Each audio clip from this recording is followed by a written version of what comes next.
see me crawl across the floor to you. Bobby Whitlock carried the darkest secrets of the rock and roll era with him to the grave on August 10th, 2025. And vocalist Bobby Whitlock has died. Whitlock co-founded the blues rock band Derek and the Dominos with Eric Clapton in 1970. The passing of the man behind a series of immortal musical masterpieces triggered a media earthquake, forcing his former collaborator guitar god Eric Clapton to break a curtain of silence that had lasted for half a century. The hidden corners of betrayal, a fierce copyright battle, and a fateful email answered in just over 3.5 minutes were exposed to the light for the first time. No longer mere rumors, this official statement overturned the entire history. International media outlets simultaneously reported the passing of Bobby Whitlock in Austin, Texas, on August 10th, 2025. The Guardian and Music Radar magazine quickly dispatched the first obituaries, confirming that the legendary keyboardist of Derek and the Dominos had drawn his last breath at the age of 77. The event immediately shook the global community of music fans, opening a chain reaction from both industry experts and former colleagues. Bobby Whitlock died today. Bobby Whitlock was the keyboard player in Derek and the Dominos. Amazing, wrote really good songs. For decades before that, stories surrounding Bobby Whitlock's life had always drawn public curiosity, but the silence of those involved had left every piece of information clouded in uncertainty. Right after news of Bobby Whitlock's death was announced by the family's representative, public attention began turning to Eric Clapton, his stage partner, and the man who had helped him create the brightest chapter of his career. Without making the public wait long, Eric Clapton officially issued a special tribute message to bid farewell to his late friend. On major news sites such as Yahoo News, Eric Clapton's post, titled R.I.P. Bobby, was shared at breakneck speed, becoming the center of attention across music forums. In this carefully prepared text, the legendary guitarist frankly acknowledged Bobby Whitlock's irreplaceable role in the success of the album Layla and other assorted love songs.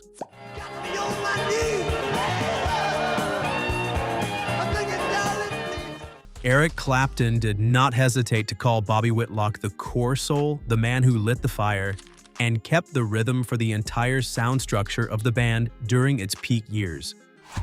Clapton's statement clarified many long-standing doubts about the cold relationship between the two men, while also affirming that without Bobby Whitlock's distinctive keyboard playing and powerful high-harmony vocals, those classic melodies could never have been complete.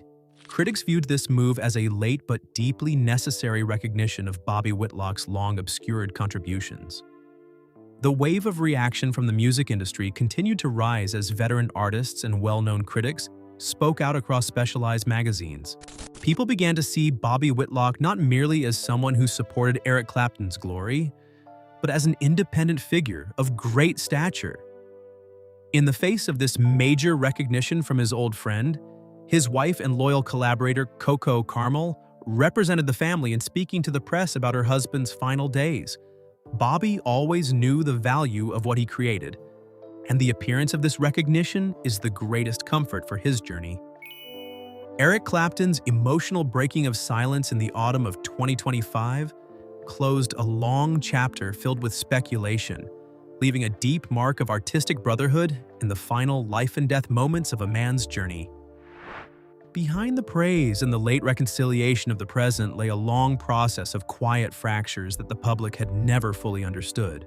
Those hidden corners of silence actually began with a fierce battle over interest behind the dazzling lights of the stage, decoding the earthquake.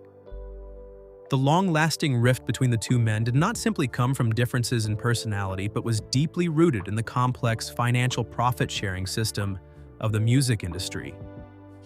At the center of the silent conflict that stretched across decades was the intellectual property copyright of the song Bell Bottom Blues.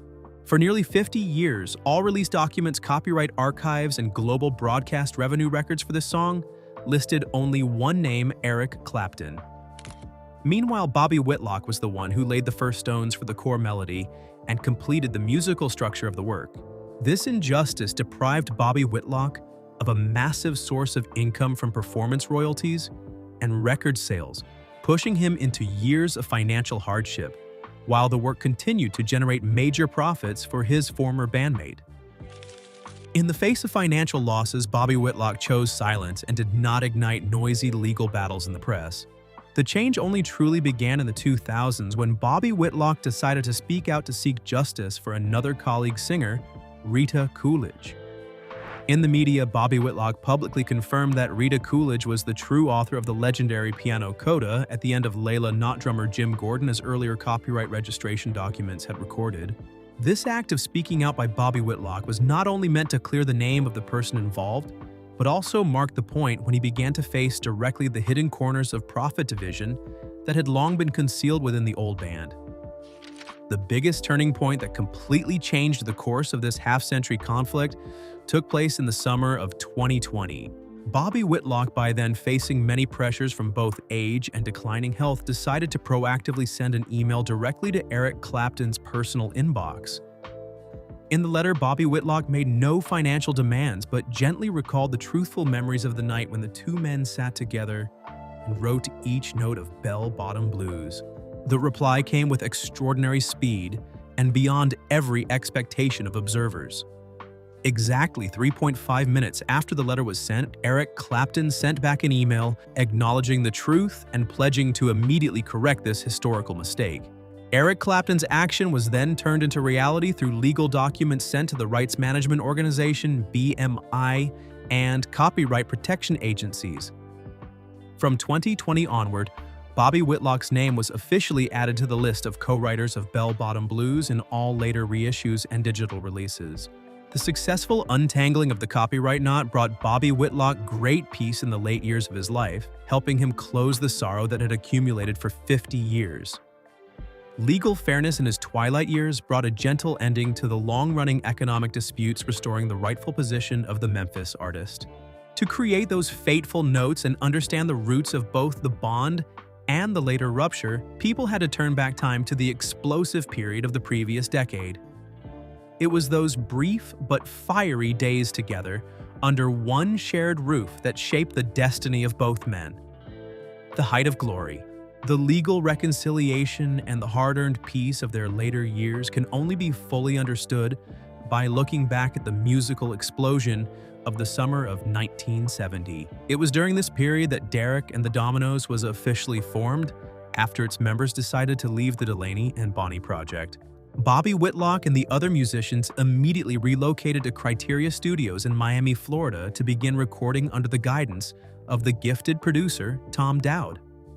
Within this creative environment, Bobby Whitlock proved himself to be an indispensable collaborator by contributing directly to the overall structure of the entire project. Those tireless days in the studio crystallized into the classic album Layla and Other Assorted Love Songs, a dazzling milestone that reshaped rock music at the time. The album's official credits show that Bobby Whitlock co-wrote 7 of the 14 tracks on the record.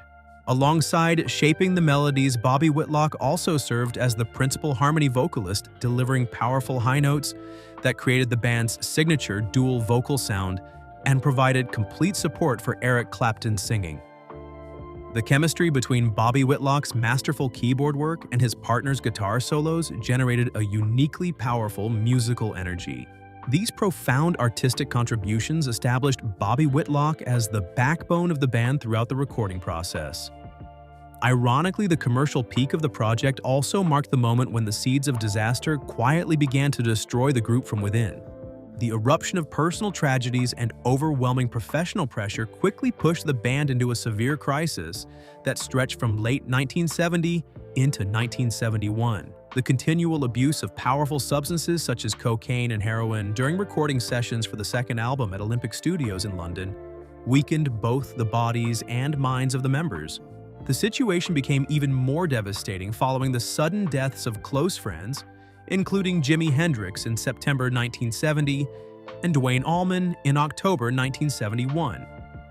These immense losses dealt a crushing blow to the morale of Bobby Whitlock and his bandmates, transforming a creative environment into one filled with paranoia and mutual suspicion. The breakdown of trust caused by substance abuse and emotional trauma left the relationships among the musicians beyond repair. Derek and the Dominos concluded its historic journey through a quiet separation, with no official press statement ever being released. Bobby Whitlock and the other members walked away from the studio, leaving their second project unfinished and cutting off all contact without a single farewell.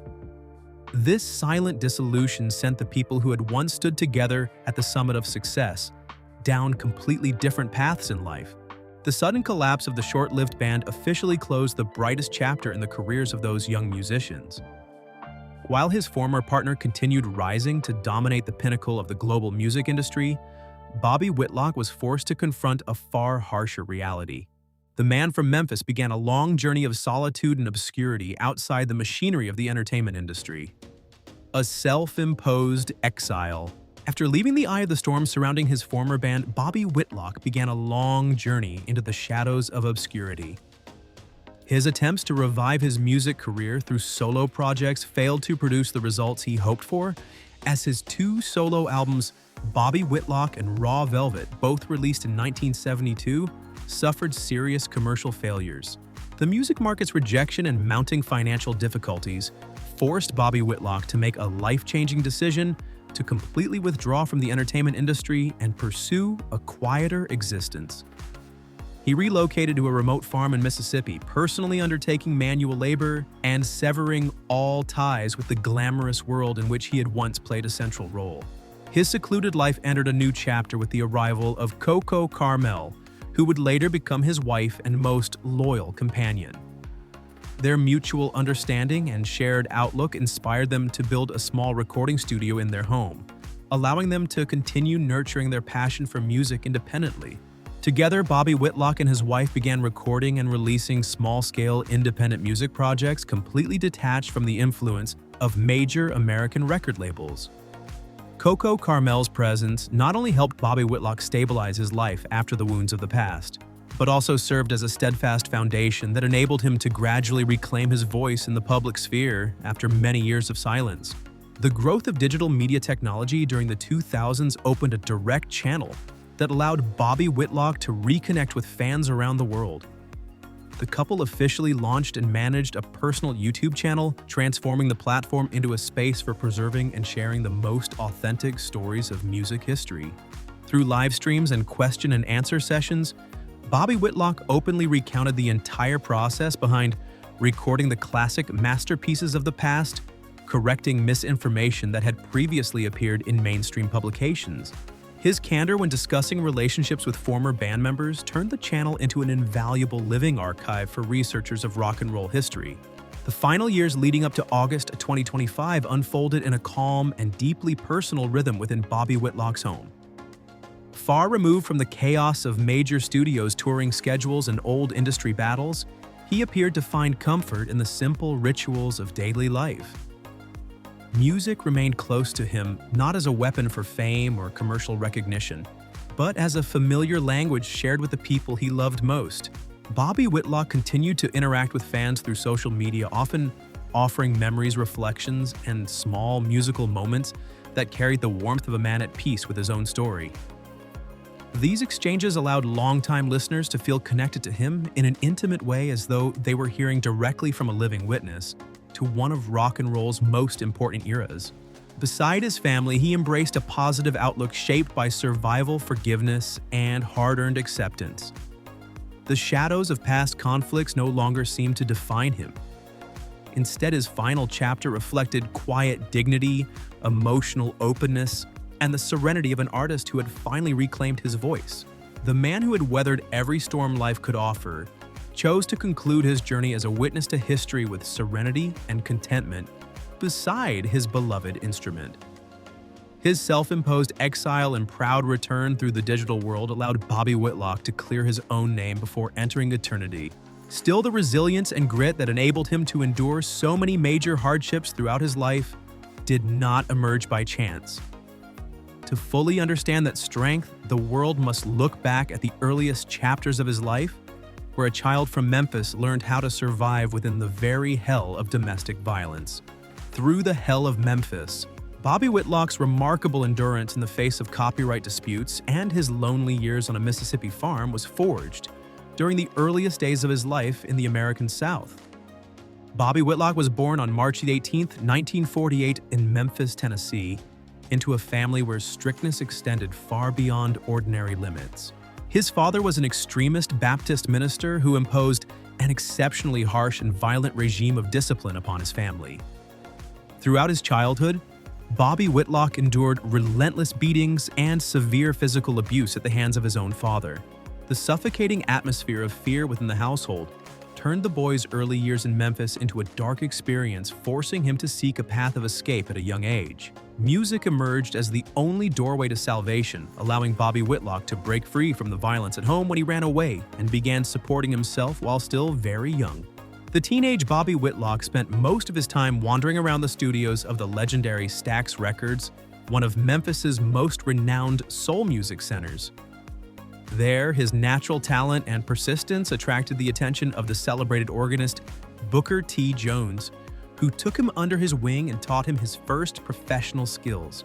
A major turning point arrived at the age of 15 when Bobby Whitlock signed his first professional recording contract with Hip Records, a subsidiary label of the Stax Records system. Working as a studio musician there allowed him to rapidly refine his keyboard skills and shape the core of his musical thinking.